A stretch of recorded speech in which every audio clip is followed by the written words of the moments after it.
Começa agora o BTCast. Teologia é nosso esporte.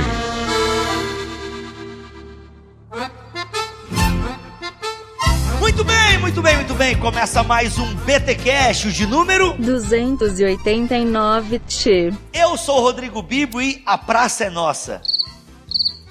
Pô, tem a ver, hein? Ótimo, foi maravilhosa. Foi bom. André, disse que foi legal. Foi bom. Eu sou o Cacau Marx e o inferno são os outros, ou não? Opa! Quem que é esse aí? É o Sartre. Sartre? Eu ia botar na conta do Dostoiévski. Eu ando muito com Erlan. Eles são um influenciou o outro aí, não sei quem influenciou um, né? Eu ando muito com Erlan, eu fico filosófico. Filosófico, né? O Erlan é um integrante do Ovelhas Elétricas, que é o podcast que o Cacau faz. Discute cultura pop. Aqui fala André Heinck e eu tô sentindo o terror do sagrado agora. Ô, louco! Gente, estamos aqui ao vivo no BT Day em Porto Alegre. E a galera tá curtindo? Muito bom. Gente, nós vamos conversar hoje aqui. Estamos com André Heinck, Cacau Marx. Vamos falar um pouquinho sobre esse diálogo religioso que está muito presente ali em Atos 17. Mas antes de chegarmos na conversa que Paulo tem com aqueles filósofos do seu tempo, a gente vai dar uma pequena introdução nesse discurso religioso, nesse homo religios que o André discute no primeiro capítulo do seu livro, que foi lançado inclusive aqui em Porto Alegre, e você pode adquirir os outros da Bíblia com o nosso link da Amazon que está aqui na publicação deste podcast. Mas antes, os recados paroquiais. Eu sou gaúcho, sim, senhor.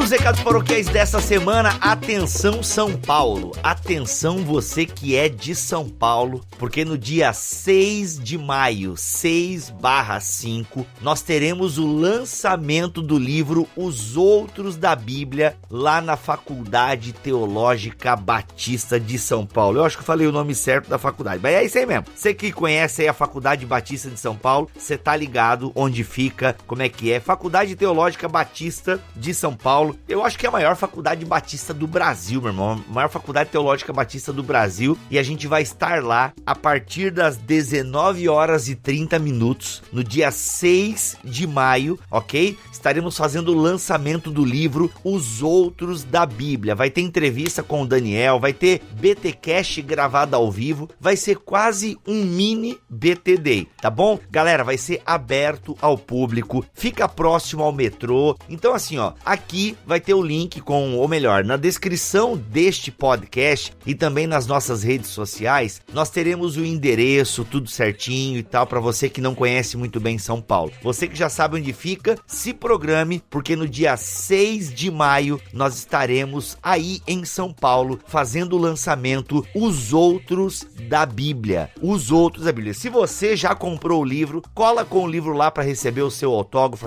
falei certo? Autógrafo.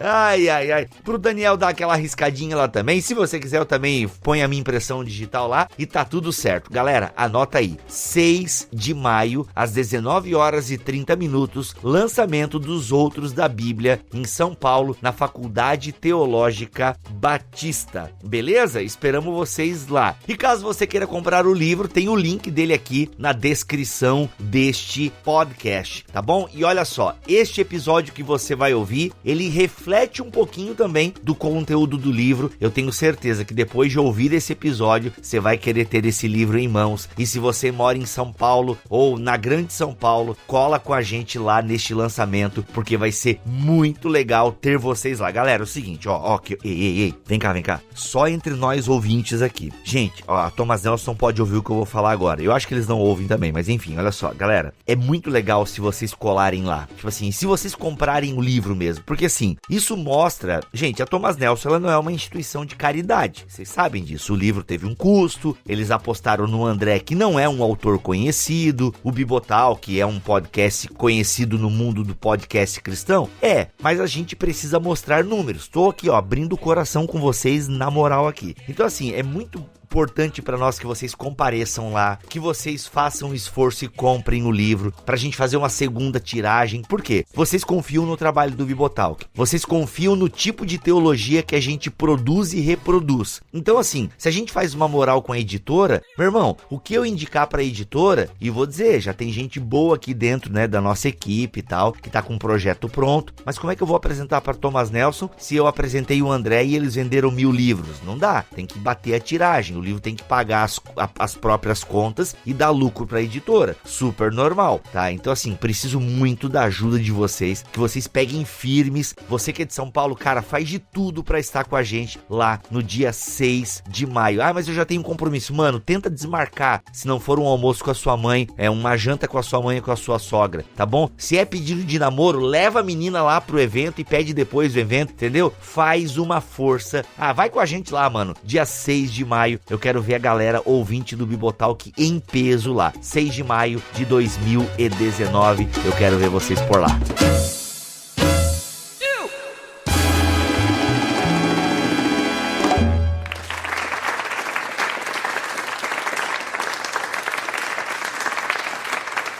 André, a gente lançou, porque é tudo nosso, né? A gente lançou agora os Outros da Bíblia, já fizemos inclusive um podcast falando sobre um pouco essa ideia dos Outros da Bíblia. Mas quando a gente escolheu o tema urgente e a partir desse tema discutir alguns textos de Atos dos Apóstolos, veio a ideia de nós falarmos um pouquinho de Atos 17, que já foi inclusive um texto tratado aqui em outros podcasts da casa. Mas tu propõe um viés um pouco diferente para a gente iniciar esse papo. Então eu queria que tu nos introduzisse aqui, André, e até a tua abertura tem um pouco a ver com isso, né? Queria que tu explicasse um pouco então, antes de nós chegarmos no diálogo com Paulo, com os filósofos ali naquela praça, né? O Areópago, não sei se era bem uma praça, mas na praça que se discutia filosofia, né? Então faz um pouquinho esse arrazoado para a gente começar essa conversa em relação aos outros, ao diferente, e essa aproximação e esse diálogo que a igreja tem que ter, e essa ideia do sagrado, que é tão importante para nós entendermos o discurso interreligioso. Posso usar essa... Interreligioso serve? Plurirreligioso? Certo. Tá, com ânimo, cara. Tem que ter ânimo. Vai lá, André. Ânimo, vai lá. Vocês escutem os podcasts que vocês vão ver que a minha entrada nunca é animada.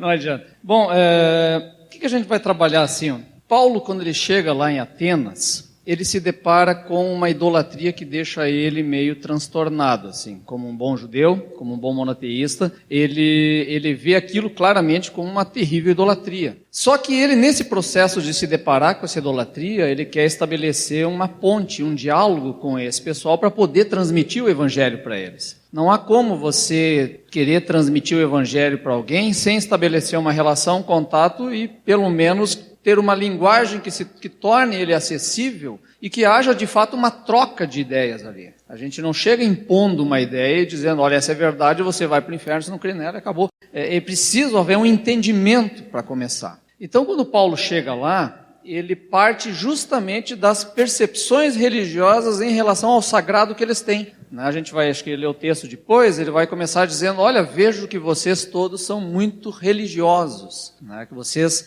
têm uma preocupação com o sagrado e com os deuses. Então, partindo dessa questão inicial, que eu acho importante, é preciso entender que já existe uma série de estudos que trabalham, e ele falou aqui da questão do homo religiosos, que são estudos na área da ciência da religião, na área da antropologia, da área da sociologia, que estudam esse fenômeno da religião no ser humano. Por quê? Porque ele é universal. Todos os povos tiveram pensamento e consciência religiosa até hoje, sem exceção nenhum. Nós hoje que falamos uma categoria de homem não religioso, mas isso é um efeito da modernidade, antes disso não existe. Ô André, tu já falaste isso no primeiro BTcast da série Os Outros, e teve um ouvinte que veio questionar, não, o André falou que o ateísmo é uma questão moderna, mas já existe uma tentativa de ateísmo no Egito Antigo, mas que não deu muito certo, mas já teve. Tu lembra de uma parada assim? O cara tentou, na verdade não foi uma tentativa de ateísmo, mas de monoteísmo, na verdade. O que na verdade o teu argumento se mantém e continua.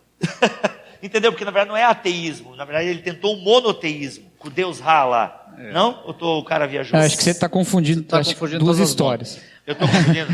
Normal. Na verdade, no mundo antigo, quem foi acusado de ateísmo foram os cristãos. Sim, não, isso eu tô ligado. Porque eles não acreditavam nos deuses e falavam de Deus que não tinha estado, que não podia ver, que era transcendente, tudo mais, e de repente ele não eram ateus. Era a grande acusação, né?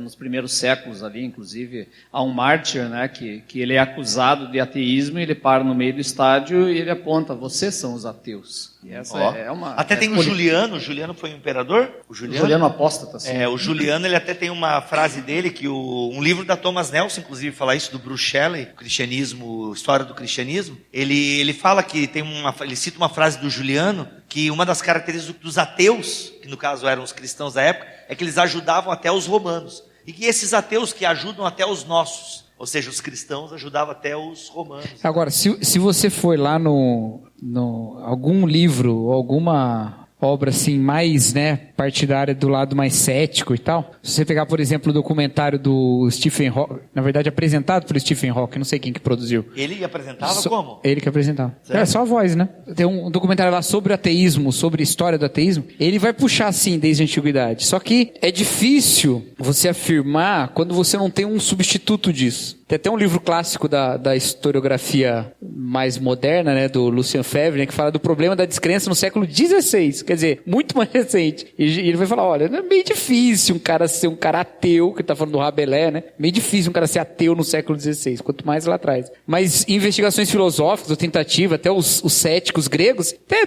uma forma primitiva de ateísmo talvez, mas não religioso total desse jeito que o André falou, é só agora mesmo. Nesse nosso sentido contemporâneo, não, né? Mas voltando então a essa noção que ele citou do homo religiosos, essa é uma expressão do Mircea Eliade, em que aí ele diz o quê? Que o homem arcaico, ou seja, o homem antigo, o homem da antiguidade, esse da história bíblica, e até um longo período no mundo antigo, ele era um homo, ele chamaria de homo religiosos, ou seja, um homem marcado pela ideia da religião, por um mundo que é permeado de religiosidade e de sagrado. E aí ele vai seguir, na verdade, ele vai fazer uma diferenciação em relação a outro, na verdade um teólogo que ele se baseia antes, que é o Rudolf Otto. E ele trabalha no livro O Sagrado, ele trabalha a dimensão então do sagrado, ou do luminoso, né, como uma experiência externa ao homem que o possui de certa maneira. Ele passa então a ter uma percepção do sagrado como algo que se revela a ele de um mistério tremendo e fascinante. Então, o que ele quer dizer com isso? É um mistério, é algo que ele não consegue explicar, que ele não consegue dar uma lógica, um sentido lógico do que é essa experiência. Ela não é possível de ser descrita em palavras, mas é sentida. Ao mesmo tempo, ela é tremenda, ou seja, ele te dá um pavor, tu fica com medo disso, te deixa aterrorizado, chego a usar essa expressão. Mas, ao mesmo tempo, é fascinante, ou seja, você se sente atraído por essa coisa aterrorizante. Ontem nós estávamos falando disso, né? Então, essa experiência, na minha opinião, é a coisa que melhor define a palavra bíblica do temor do Senhor. Um mistério tremendo e fascinante, que é o que nós sentimos ou devemos sentir em relação a Deus e a Cristo. O C.S. Lewis trabalha isso de uma maneira maravilhosa na relação dele apresentar o Aslan, um leão, né? E a Bíblia mesmo apresenta Cristo como um leão. Um leão é uma fera, o rei dos animais, é um animal que vai te despedaçar com uma patada, mas ao mesmo tempo é essa fera que está contendo o seu poder junto a ti, né? Então você está diante de Deus, que é justamente esse poder incomensurável que pode te destroçar, mas você se sente atraído por ele, e é um negócio misterioso. Esse é o sagrado. Aí o que o Eliade faz? Ele pega essa noção do sagrado e ele diz que ela se manifesta onde? No mundo concreto, no mundo real. E aí ele diferencia o mundo em dois aspectos, assim. Ele chama do sagrado e o profano. Ou seja, o sagrado são aqueles episódios ou aqueles locais em que você encontra uma dimensão de sagrado e que diferencia em relação ao profano, que o profano não é aquilo que nós concebemos hoje, chamamos, por exemplo, de ele profanou, ou é uma coisa má, ou é uma coisa maldita. Não é esse o sentido. O profano é o comum, é o cotidiano do dia. A palavra profano, tradução literal, seria fora do templo? Sim? Não sei. Não sei. Não. Eu li isso uma vez, mas... É que alguns colocam, por exemplo, aí a relação, por exemplo, sagrado e profano dentro do templo. Então tem a soleira da porta. No momento que você entrou no templo, você está numa dimensão sagrada. Isso. O profano é o local ao lado de fora do trabalho. acho que foi nesse sentido Certo? que eu li assim. Então, existe uma relação de espaço de templo com sagrado. No nosso caso aqui, a gente, protestante, ou batista, ou pentecostal, seja o que for, a gente diminuiu essa relação do espaço sagrado. Agora, se você estiver num ônibus e passar aqui na frente das igrejas dessa avenida e tiver um católico dentro, praticante, você vai ver essa dimensão do sagrado, porque o que ele vai fazer quando passar na frente? Vai dobrar o joelho e fazer o sinal da cruz. Sinal Dobrar da o cruz. Porque ele acabou de passar diante do sagrado e ele fez uma reverência a este sagrado. Ali tem um espaço diferenciado em relação ao cotidiano da vida. Nós certamente de certa maneira perdemos isso, mas quando o pastor da minha igreja chega na hora como nós fizemos hoje aqui, estava tocando instrumental. Segura a onda, pessoal, vamos parar de conversar, vamos escutar e entrar na presença de Deus, ou seja, se colocar a dispor dele, nós estamos nos colocando ao dispor do sagrado que está para se manifestar aqui. Então, por isso que nós temos, eu tenho valorizado muito essa prática na nossa igreja, de às vezes está tocando instrumental, está naquela conversa, começa o culto quando todo mundo estiver em atitude de reverência. Esse é o sagrado que eles estão falando. Então, eu estou diante do Deus que criou o universo. Isso é um troço muito sério. Então, eu me coloco em atitude de sentimento e de racionalidade focado no que vai acontecer aqui. É um momento diferente do que acontece lá fora, do trabalho, da família, do seja o que for. Lá eu profano, mas aqui eu estou na dimensão do sagrado. Não que o espaço seja sagrado, mas o momento, então, o que acontece? Esse sagrado ele vai acontecer em dois aspectos, que é o tempo e o espaço. Então, você vai ter o espaço sagrado, e na Bíblia aparece direto isso aí. Por exemplo, Moisés viu a sarça ardente, o que aconteceu lá? Tira as sandálias dos teus pés, porque este lugar é sagrado. Teve a hierofania, que o Eliade chama, era um momento de uma manifestação do sagrado no dele. Se tornou sagrado. Jacó está dormindo. Segurou o anjo? Não, né? Segurou o anjo? Segurou o anjo. Jacó teve a luta lá que foi uma epifania também. Ali foi mais ainda. Ali é mais do que uma hierofania. Ali já é a teofania. Não, explica aí, o que é a diferença de epifania e hierofania? O pessoal trabalha a questão da hierofania como uma manifestação de um sagrado inexplicável na tua frente. A teofania, o próprio Deus se apresentou. Ô, louco. Por isso que o Eliade, ele termina os livros dele, que são brilhantes, né, dizendo aí, no cristianismo você tem a teofania plena. Por quê? Porque o próprio Deus não é uma manifestação no sagrado. O próprio Deus se apresentou e invadiu a história. Ele invadiu a história e participou dela. E o próprio Deus em Cristo. Então aí você tem essa presença dele. Ele vai aparecer em outros momentos, assim, em lampejos dentro do Antigo Testamento, mas é ali em Cristo que nós temos essa teofania plena. Segundo a hipótese do Eliade. Então o que acontece? Esse sagrado, essa percepção de sagrado é universal, todos têm. Todos os povos têm de alguma maneira essa relação com o sagrado. Só que o que acontece? Por que eles não têm um acesso direto então a Deus e tudo mais? Né? Porque nós temos um problema que vem lá do início. Qual é o problema que nós temos? Aí a gente trabalha lá o finalzinho já do capítulo. Tem a queda. O homem caiu, separou de Deus, rasgou de Deus, está separado. E isso tem uma implicação séria. E essa implicação séria é o que então? Essa dimensão do sagrado, que é o culto a Deus, também vai ser permeada pelo pecado. Então o homem tem uma busca de sagrado, um desejo sagrado, mas ele está virado em idolatria, está virado em busca em lugares errados. Muita idolatria também é errar o alvo. Então esse é um dos sentidos, né, dessa busca do sagrado que há, e que Paulo vai fazer uso disso lá. Há essa busca. Então como é que eles vão encontrar o sagrado? Como é que eles vão encontrar o verdadeiro sagrado, vamos dizer? Aí nós cremos o quê? Que Deus criou o universo por meio de Cristo, o Logos, e esse Logos está presente entre todos os povos. E fazendo o quê? Deixando o testemunho de si mesmo nessas culturas dos povos. Um livro que trabalha isso é o Fator Melquisedeque, do Don Rickerson, um clássico já de uns 40, 50 anos, né? Ele trabalha justamente essa questão. Quer dizer, Cristo dá testemunho de si mesmo dentro das culturas humanas. Aí o missionário vai chegar lá e vai ter que descobrir qual é o testemunho que foi plantado lá dentro para estabelecer uma ponte e um diálogo com essa cultura. Para pelo menos falar a mesma língua e conseguir entregar o evangelho. Nesse sentido do testemunho do Logos nas culturas, né? Você no livro fala que tem mais de uma interpretação a respeito disso, né? Você trabalha em cima da visão do Eliade, né, e faz essa tradução para os termos bíblicos, né? Tem a visão do Jung, né? Que você falou, arquetípica, né? Porque assim, se a gente tem esse testemunho do Logos nas culturas, qual é a identificação disso, entende? Assim, a gente tem debates às vezes a respeito de missões transculturais, por exemplo, que vão envolver a que nível você deve buscar ou não a correspondência sobre, por exemplo, o testemunho cristão e a doutrina islâmica. Então você vai ter missionários falando o seguinte, não, Isa, lá no Alcorão, é Jesus, então já faz o link. Tem outros que vão falar, não, Isa no Alcorão não é Jesus, é outra história, é outra pessoa, ainda que seja o filho de Maria e tal, vamos usar até outro nome, aí usam outro nome em árabe até. Então, essa sensibilidade do cristão diante do mundo, nessa questão de identificar a linguagem para conversar, você acredita que nas culturas há um conteúdo objetivo da manifestação do Logos? Quer dizer, conheço essa cultura aqui, fui transferido para trabalhar na Índia, no meio lá, vou trabalhar lá com, sei lá, engenheiro aqui da igreja, vai lá trabalhar na Índia. Como qualquer cristão, ele vai também como testemunho de Jesus. Chega lá, começa a olhar e vai falar, não, vou ficar pensando e ver o que eles têm de mais parecido com a Bíblia, o que eles têm. É nesse sentido? Entende a pergunta ou está muito confuso aqui? Você achou meio confuso? Você não entendeu nem o tema ainda, né, Vitor? Porque, às vezes, a gente fica na preocupação de se a gente tem... Vou usar uma linguagem que eu acho que vai ficar melhor. Se a gente tem nas culturas já um conteúdo prévio, entendeu? Que a gente precisa preencher com coisas que faltam no Evangelho. É nesse sentido que o Logos se manifesta nas culturas ou é em outro sentido? Difícil essa. Deixa que eu respondo. Eu não sei, depende do que tu chama de um conteúdo objetivo.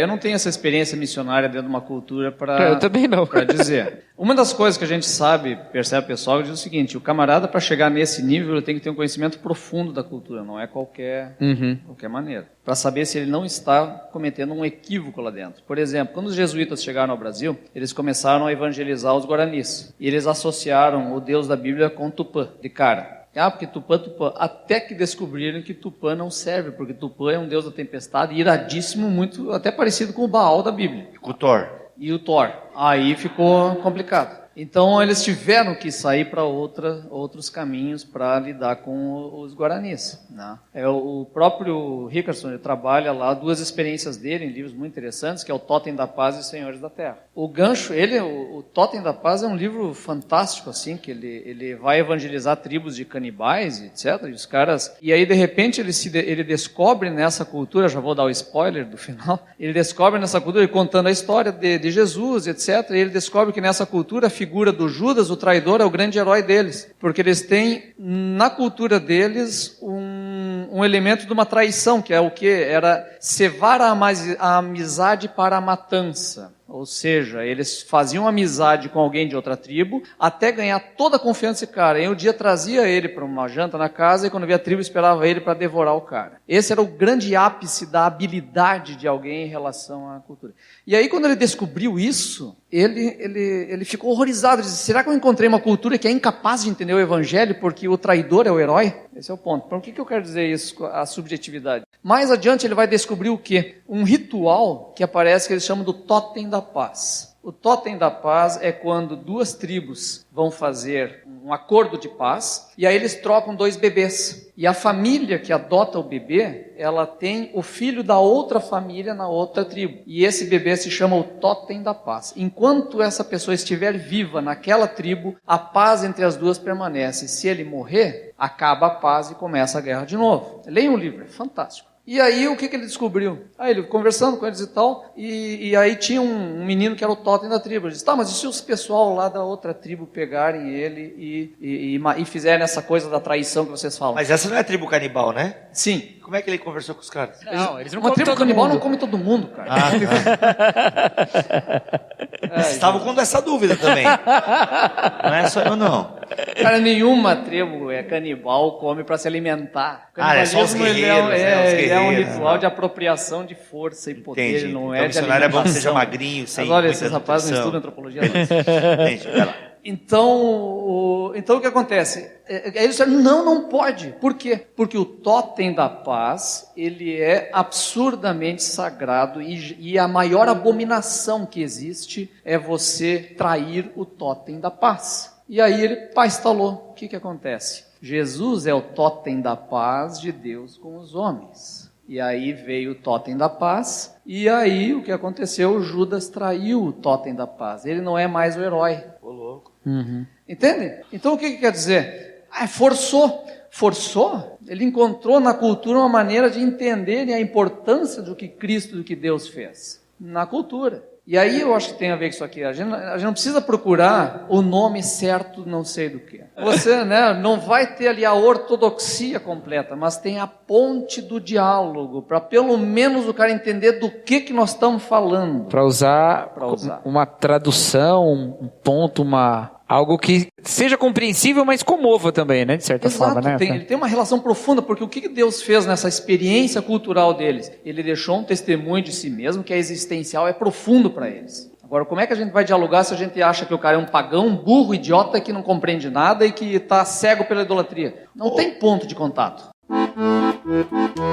Vamos para Atos 17, então. Vocês podem abrir a Bíblia de vocês também, aproveitando. Né? A epígrafe é o discurso de Paulo em Atenas. Enquanto Paulo os esperava em Atenas, o seu espírito se revoltava em face da idolatria dominante na cidade. Por isso, falava na sinagoga com os judeus e os gentios piedosos, também na praça, todos os dias com os que encontravam ali. E alguns dos filósofos epicureus e estoicos discutiam com ele, havendo quem perguntasse: que quer dizer esse tagarela? Outros diziam: parece pregador de deuses estranhos. Diziam isso porque Paulo pregava Jesus e a ressurreição. Então, tomando-o consigo, levaram-no ao Areópago, dizendo: podemos saber que nova doutrina é essa que você ensina? Tá, segura um pouco. Tá? Então, primeira coisa aqui, né? O Paulo, ele chega, ele está revoltado com a idolatria que ele está vendo na cidade. Não é um negócio que ele ache coisa mais linda do mundo. Aí ele sai, o que? Ele está discutindo, conversando com o pessoal, os judeus e outros tantos, apresentando Cristo, como ele tradicionalmente faz, e vai também entre os pagãos. E começa a anunciar. Aí o pessoal estranha. Olha só do que ele está falando, parece ser divindades estrangeiras. Paulo evangelizando na praça, hein? Na praça. Bem antigo esse processo de na praça evangelizar, viu? E aí o pessoal leva ele para onde? Para Areópago, que é o quê? É o Monte de Ares. Colina de Ares. Colina de Ares, que é justamente um topo de uma montanha lá em Atenas, onde o pessoal apenas discutia, tinham debates filosóficos e faziam às vezes julgamentos religiosos lá. Então veio aqui explicar para nós o que é isso aqui. Para primeiro lugar, vai num lugar absurdamente pagão, que tem um nome do deus mais brabo dos gregos, que é Ares, né? O deus do... Hoje seria as universidades federais? Não sei. Talvez, dependendo do campo. Eu achei válida a comparação. Foi válido. Obrigado, Caio. Isso aí. Dependendo do curso vai ser mesmo. Tá, vamos seguir então. Você está nos apresentando algumas ideias estranhas e queremos saber o que elas significam. Todos os atenienses estrangeiros que ali viviam não se preocupavam com outra coisa, senão falar ou ouvir as últimas novidades. Aqui uma interferência do Lucas contando que esses caras só queriam conversar, debate fiado que não leva a lugar nenhum. Né? Só faltava tecnologia para ser o Facebook, né? É isso aí.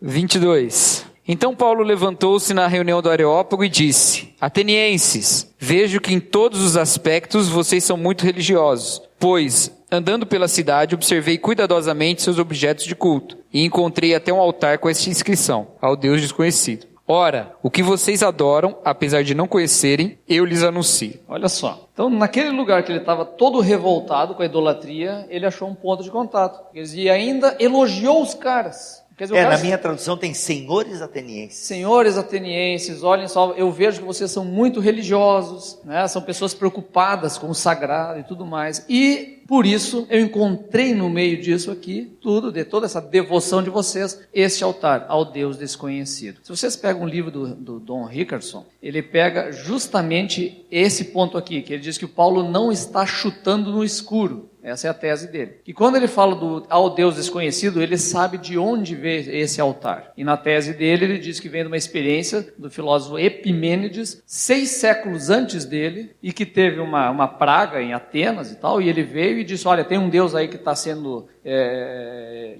está irado com vocês, e que ele ordenou então fazer um sacrifício a ele. Ele faz o sacrifício e tal, e aí cessa a praga. E aí fica o altar lá colocado, e aí pergunta, qual é o nome do Deus? Olha, ele não disse, é o Deus desconhecido. E isso veio por meio de Epimênides, e aí surgiu o altar. Só que o detalhe é o seguinte, por que o Richardson diz que ele sabia dessa história? Porque logo adiante ele cita Epimênides. E porque ele, na carta a Tito, cita Epimênides também. Ele diz para Tito, olha, como diz um profeta de vocês lá, os cretenses são bestas, feras, animais insaciáveis, ventres preguiçosos, não sei o quê. E quem diz isso é Epimênides. Quer dizer, ele leu o cara, ele conhece o cara. Então aquilo que a gente falou antes, né, a cultura, para você interpretar ela, você tem que estar dentro dela e conhecer ela. O Paulo é isso. Paulo conhece os filósofos, ele conhece a cultura grega. É o Paulo de Tarso, centro universitário da antiguidade. E ele cresce em 2 culturas, uma judaica e uma grega. Por isso que Deus chama esse cara para falar aos gentios. E fazia tenda ainda, né? Continua lendo. O Deus que fez o mundo e tudo que nele há é o Senhor dos céus e da terra e não habita em santuários feitos por mãos humanas. Ele não é servido por mãos de homens como se necessitasse de algo, porque ele mesmo dá a todos a vida, o fôlego e as demais coisas. De um só fez ele todos os povos para que povoassem toda a terra, tendo determinado os tempos anteriormente estabelecidos e os lugares exatos em que deveriam habitar. Deus fez isso para que os homens o buscassem e, talvez, tateando, pudessem encontrá-lo, embora não esteja longe de cada um de nós, pois nele vivemos, nos movemos e existimos, como disseram alguns dos poetas de vocês, também somos descendência dele. Olha só nesse versículo 28, ele cita 2 poetas gregos, né? Ele cita aqui o estoico Cleanto, que é um excerto de um hino a Zeus, vê se pode. No capítulo do meu livro eu coloquei esse hino a Zeus inteiro, como criador das coisas, etc. Ele termina pois somos raça de Zeus. E aí ele pega Zeus e troca para Deus, e como já dizem os filósofos de vocês, somos raça divina. Eu não teria jamais a coragem de pegar um hino pagão a um Deus que nós rejeitamos completamente, ele dizer, já disseram e já tinham a percepção do divino ali. Não completa, não plena, mas a pista está lá. Então vocês já têm pista do divino. E é essa ponte que ele vai usar. O texto anterior dele também, porque nele vivemos, movemos e existimos, também filosofia estoica. Ele puxa esses elementos para dentro para explicar o Deus que ele vai propor e explicar a Cristo, né? E aí vem a sequência do texto, né? Então, explicando, né? Ora, se nós somos de raça divina, não podemos pensar que a divindade seja semelhante ao ouro, prata ou pedra, e a uma escultura de arte e engenho humanos. Ele vai explicando toda a fé a partir do ponto deles. Por isso, não levando em conta os tempos da ignorância, Deus agora notifica aos homens que todos em toda parte se arrependam, porque ele fixou um dia no qual julgará o mundo com justiça, por meio do homem a quem designou, dando-lhe crédito diante de todos, ao ressuscitá-lo diante dos mortos. E aí vem com Cristo e o Evangelho. Isso que eu acho legal, a gente já falou inclusive em BTcasts anteriores, tanto naquele com o Marquito, e eu acho que a gente falou com o Igor também, eu não lembro agora, mas é que Paulo, ele tem um confronto aqui com a cultura, né? Ele não é simplesmente, não assimila a cultura, que é o que a gente faz muito hoje, infelizmente, né? A gente assimila demais a cultura, a gente quer pagar de cristão legal, de cristão descolado muitas vezes, ou às vezes até na área da academia, e a gente não tem um juízo sobre a cultura. Então Paulo, né, é educado, ele entra com educação, mas em educação ele também lança, gente, mas é o seguinte, vai vir um juízo aí, e tipo, ele só não fala aqui, mas tem que aceitar Jesus, entendeu? É que ele fala da ressurreição, né? E aí agora, né? E aí é o ponto aí de tropeço, né? Porque até então eles estavam caminhando juntos, né? Podia até falar que Paulo estava sendo bastante plurirreligioso, né? Mas aí ele chega num ponto e fala, não, mas tem aqui uma divisão aqui. Eu creio numa coisa que vocês não creem. Esse é o ponto central, então, que existem os pontos de contato de onde se parte, mas o caminho é sempre apontar e chegar a Cristo. Nós não estamos aqui falando em nenhum momento de, isso aqui todos os caminhos levam a Deus. Não, encontramos a pista lá e vem a Cristo. essa questão de tropeço eu acho interessante, porque a gente vive num momento do evangelho que eu estou chamando no meu livro de good vibe, né? Essa teologia good vibe, essa teologia da Xuxa, né? Tudo que eu quiser, o cara lá de cima vai me dar e tal. O pessoal da Argentina não conhece a Xuxa, mas é uma apresentadora aqui. Então a gente tem muito assim esse evangelho, né, da autoajuda, de um Deus muito por nós, ou para mim, né? Se fosse por nós até seria legal, mas é muito um Deus para mim, essa coisa toda, e a gente tem visto muito isso. É uma assimilação da cultura do self, né, da autoajuda, e isso tem entrado muito, né, nas pregações. Como eu disse para vocês, eu tenho acompanhado bastante essa turma do gospel, e cara, é impressionante. É o meu, é Deus, ele olha para ti lá do seu poderoso trono, e ele olha para você e ele diz... Entendeu? É tudo assim, tipo, Deus olhando só pra mim, e ele ama só eu, ele vai, sabe? E isso é uma assimilação dessa cultura do self. Né? Eu acho que é justamente o oposto do que Paulo faz, né? Aí, porque uma coisa assim, você perceber algo sobre aquela sociedade. Paulo percebeu algo sobre aquela sociedade. Isso.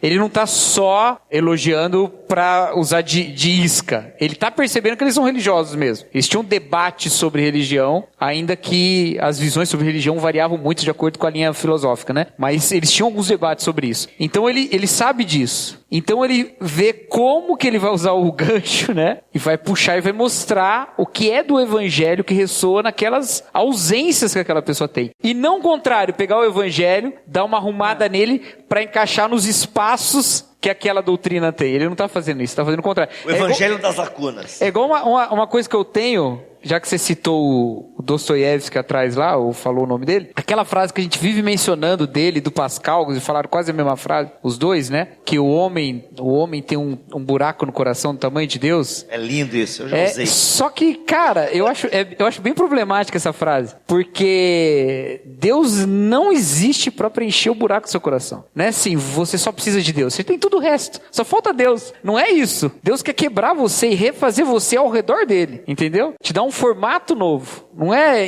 se encaixar no seu formato. E que é o que o jovem rico queria. Que é o que o jovem rico queria e que é o que essa teologia do self aí, good vibe. Como é que eu vou fazer para tirar a lágrima do olho dessa sociedade? Você vai conseguir, mas você vai conseguir à custa de deixar o evangelho para fora, ou de ter que cortar umas arestas do evangelho para encaixar nos buracos do coração das pessoas. Tipo assim, o aplauso de milhões e a pregação do evangelho meio que não combina, parece. Ou você tem o aplauso de milhões ou você prega o evangelho.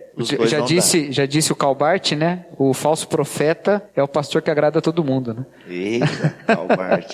Porque até pra gente caminhar pro final, aqui Paulo, ele chega no momento, eu achei legal o Cacau falou que tem uma hora que é o tropeço, né? O que você falou, Cacau? É isso mesmo. É tropeço. A divisão. E esse é o Jesus dos evangelhos, que veio dividir famílias, né? Principalmente no seu contexto imediato ali. Só que o que é legal? A maioria, pelo jeito, não curtiu o discurso de Paulo. Mas o texto vai dizer, o 34, Paulo se retira, né? A galera não curtiu muito. A essa altura, Paulo se retirou do meio deles. Houve, porém, alguns. E isso é muito interessante, por quê? Porque a gente quer ganhar o ginásio inteiro para Jesus. Eu sei que eu estou fazendo umas aplicações gospel aqui, mas como eu entrei nessa seara, eu estou indo aqui. Mas, sabe, essa ideia da massificação. Vamos ganhar a cidade para o Senhor Jesus, né? Cara, alguns entenderam a parada e se juntaram a ele e creram. Ou seja, se deixaram tropeçar em Jesus. Tipo, não, realmente não é um buraco, não dá para encaixar esse Deus desconhecido na minha filosofia, eu preciso ser destruído e ser refeito, né? Inclusive a Priscila Alcântara tem uma música legal nesse sentido. Eu acho que isso, né, para ser prático, junto com... Nós estamos na parte prática aqui, e o André está com toda a teoria do... Isso. Mas tem uma coisa, e eu queria até que o André... Eles baixam do disco voador e chegam na Terra. Né? Queria até que o André falasse sobre se essa aplicação é plausível. Porque é o seguinte, a palavra que foi dita agora há pouco, eu não sei quem vai ouvir o BTcast vai saber, mas o André falou sobre a questão política que nos divide e nos separa, e que Jesus chamou zelote publicano para sentar na mesma mesa, compartilhar da mesma refeição. Aí, a gente às vezes não quer sentar nem na mesa. E me parece que existe algo no Novo Testamento que nos ensina a ouvir. Que a gente acha que a proclamação do Evangelho, ela reside só no falar e não no ouvir. Então, quando Paulo fala aos Colossenses lá, olha, sua palavra seja temperada com sal, para saberdes como responder a cada um, tem um conhecimento de como responder a cada um. Então, o Stott fala no livro dele, A Missão Missão da Igreja no Mundo Contemporâneo, acho que é isso. Ele fala sobre o diálogo evangelístico. A gente acha que o evangelismo é só proclamação. Senta aí e ouve agora que eu vou ficar falando meia hora sobre a morte de Jesus. E quando levantar você vai pro céu. Aí eu vou lá, pá! E o cara não entendeu nada, e não sabe nada, e nem sabe como aquilo ressoa no coração dele. Mas ele fala sobre um diálogo de alguém que ouve e diz o que tá... Como Jesus Cristo responde, como a cruz responde aquilo, né? Eu acho que o Keller é o mestre nesse negócio, mas isso é uma outra história. Faz sentido isso, André? Essa é uma aplicação dessa... Faz muito. Eu tô me lembrando agora, até foi o Israel que me indicou a leitura do Enio Miller, sobre a questão da ortopodia, né? Ou seja, o jeito certo de andar com Deus. É diferente é diferente da ortodoxia, que é a doutrina correta, aquilo que é o certo de crer. É diferente da ortopraxia, que é a prática correta. E tem a Mas não é ortopedia, é ortopodia. E a ortopatia, que é o sentimento correto. Então é o que? É justamente o andar com Deus, o jeito de andar com Cristo, baseado no amor de Cristo, é o revelador da verdade. Ou seja, eu posso pregar a ortodoxia mais correta, eu posso pregar o evangelho mais correto. Se a minha forma e o jeito de conversar com o outro não expressa essa verdade, você perdeu a verdade. Nossa. Você não está demonstrando a verdade. Porque essa verdade que você diz que transforma, não foi capaz de transformar o seu jeito de viver e de falar. Perfeito. Como é que você vai dizer que Deus transforma se você está xingando o cara? É o Ralph Emerson que disse, né? O que você faz, o que você fala tão alto que eu não consigo ouvir o que você está dizendo. Mas é que os dois juntos. A própria pregação junto, porque senão a gente diz, olha, é muito legal essa vida. Eu sou um cara legal, e não falo do conteúdo da palavra. Mas é que o conteúdo e a prática, eles vêm junto num caminhar constante. Então, é poderoso você um dia brigar com alguém numa mídia social e você chamar ela e pedir perdão. Isso é poderoso, porque isso revela um jeito certo de andar. E isso é marcante. Então, é você dar a cara a bater de que eu pequei, me desculpa, eu errei. Então, esse é um ponto. E o jeito que a gente prega é tão importante quanto... Por isso que Paulo chega lá, e ele não chega lá assim, raça de víboras, vocês estão sendo condenados ao inferno. Não, ele chamou os caras, olha, eu quero ouvir vocês são muito religiosos, olha que interessante. O Deus desconhecido não está distante de vocês. Não está distante, cara. Né? Vocês tatearam, vocês estão querendo achar, eu estou vendo isso. E aí faz a ponte. Quer dizer, o jeito dele falar. O cara estava revoltado por dentro. O espírito se revoltava. O Lucas que estava andando com ele sabia que o Paulo estava revoltado. Ele estava indignado, mas na hora de falar ele conteve a revolta deles. Olha, né, eu vejo que vocês estão tateando e vocês querem. Agora deixa eu mostrar para vocês. E na questão de ouvir, uma coisa que eu tenho aprendido na vida também, que é o seguinte: se você não sabe o que falar, não fala. Não, sério, gente. Às vezes você vai ter a oportunidade de aconselhar alguém. Isso serve para aconselhamento também. Mas às vezes você vai ter a oportunidade de conversar com alguém que não conhece Jesus Cristo, que tem uma outra crença, uma outra visão. E vai chegar num ponto que você não sabe o que dizer. Então você espera. Ouve mais. Ouve mais, ouve mais. Você não conhece a palavra de Deus, você não conhece a pessoa. Ali você não está perdendo tempo ouvindo aquela pessoa. Entendeu? Uma hora você vai saber e você fala. Uma vez eu estava numa conversa com um cara, e ele era um cara com a vida toda errada, toda errada. E na verdade foi o seguinte, eu nem conhecia ele era amigo de um amigo meu, e nós fazíamos seminário, esse amigo trabalhava com ele e levou ele num almoço que a gente estava. E aí ele falou, esse meu amigo que vem aí, ele tem a vida toda errada, velho, eu tô tentando tirar ele dessa vida e tal. Aí a gente sentou, começou a almoçar, e o meu amigo seminarista mandou Bíblia na cabeça do cara. Você não pode fazer isso. Eu quieto. Que bom, eu nem conheço o cara, que moral tem pra falar com ele. Vai, pá, falando. E o cara lá, não, porque isso não tem nada a ver. E eu quieto lá, cortando meu bife, comendo. E até que parou. O meu amigo desistiu e fomos trocar de assunto. Aí começaram a falar de um monte de outra coisa e tal. Aí eu entrei no papo. E aí teve uma hora que não sei como surgiu o assunto de budismo. Apareceu lá. E aí esse cara falou, mas você sabe que eu admiro esses caras? Esses caras sim, esses caras estão anos-luz da gente. Esses caras, eles têm uma vida simples. Eles têm uma vida de paz, eles têm uma vida tranquila, eles não se metem em confusão com ninguém. Esses caras, eu queria ser como eles. Eles vivem sem precisar desse dinheiro todo, sem ficar trabalhando igual louco, igual eu tô. Nem sei, né, se budismo, mas não importa se o budismo é assim ou não. Importa o que ele pensava sobre o budismo. Aí eu peraí, é essa hora aí, é agora. Aí eu falei, então, eu também admiro. Tudo que você falou são coisas que eu luto comigo também. É difícil pra mim. Às vezes tem um imprevisto na grana e eu fico já desesperado e tal. Porque a gente acha que a gente vai converter o cara se ele perceber um cristão perfeito na gente. É justamente o contrário. Quando ele perceber que a gente não se acha perfeito, tá, né? Aí, eu também admiro muito. Eu também não tenho essa coisa. Eu também me sinto perturbado por causa de conta pra pagar e eu não queria estar desse jeito. E eu admiro gente que é assim. Mas eu me espelho num outro cara que também diz isso. E esse outro cara é Jesus. E por que eu me espelho em Jesus e mais em Jesus do que nesses caras? Porque quando eu vou ver o que esses caras pensam sobre Jesus, eles falam, Jesus é um grande mestre iluminado. Quando eu vou ver o que algumas linhas do judaísmo pensam sobre Jesus, eles falam, Jesus é um grande mestre, um rabino. Quando eu vou ver o islamismo que pensa sobre Jesus, Jesus é um profeta. Se todos eles admiram Jesus, eu vou atrás do original, não? Você sabe que eu falei meio brincando, o cara olhou pra mim e falou assim, sabe que você falou um negócio que eu nunca pensei? Olha aí, esse é o Cacau. Então, não é o Cacau não, mas foi um negócio... É humilde ainda. Humilde, contou essa história toda, olha como eu fui genial, né? mas é o seguinte, ouve, gente, ouve, para e ouve. Nossa, mas ele tá falando tanto que tá quase me convencendo, então você ora.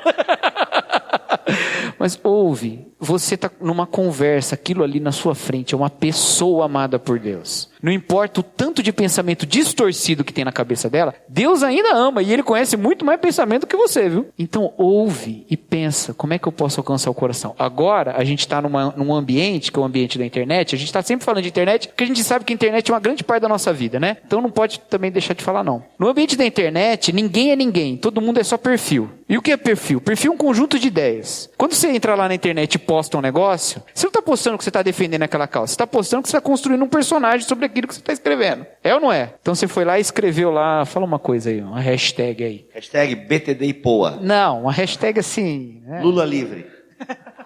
Pronto.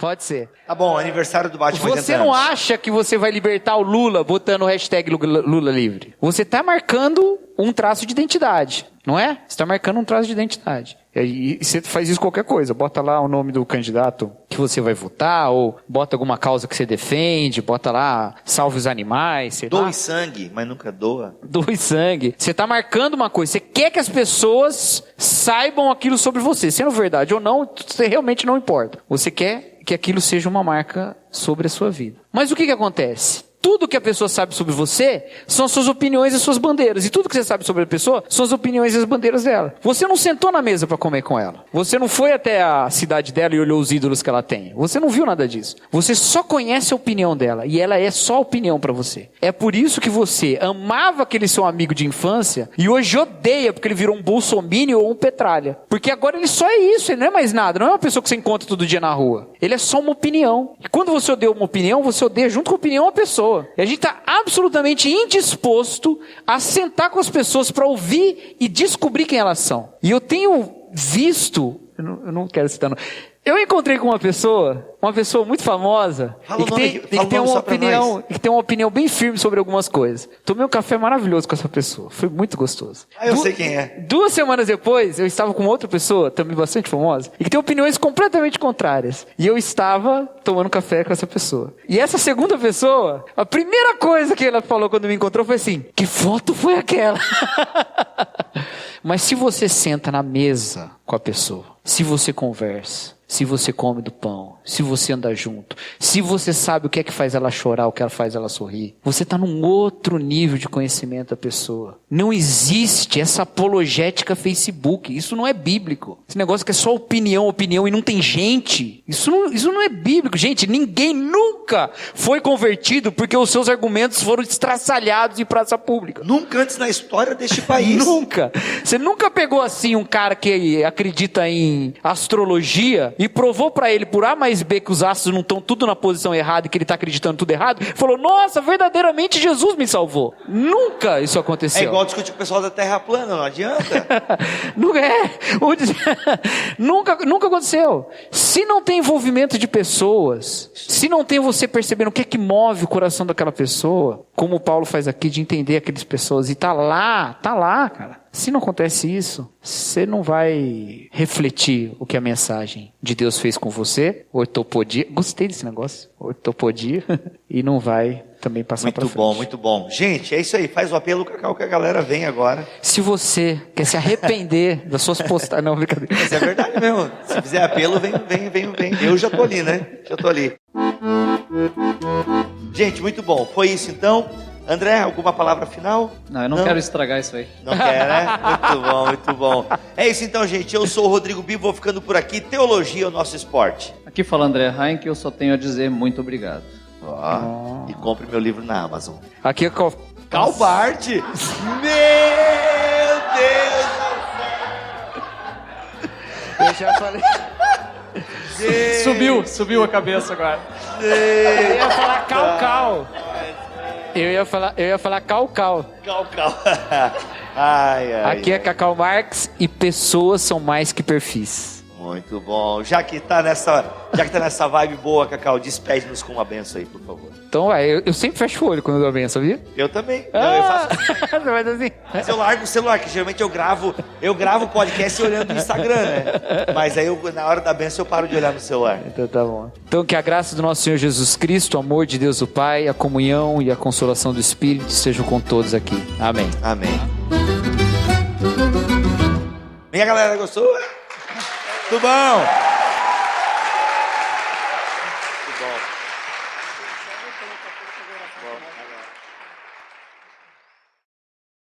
Este podcast foi editado por Mac Bibotalk Produções. Produções.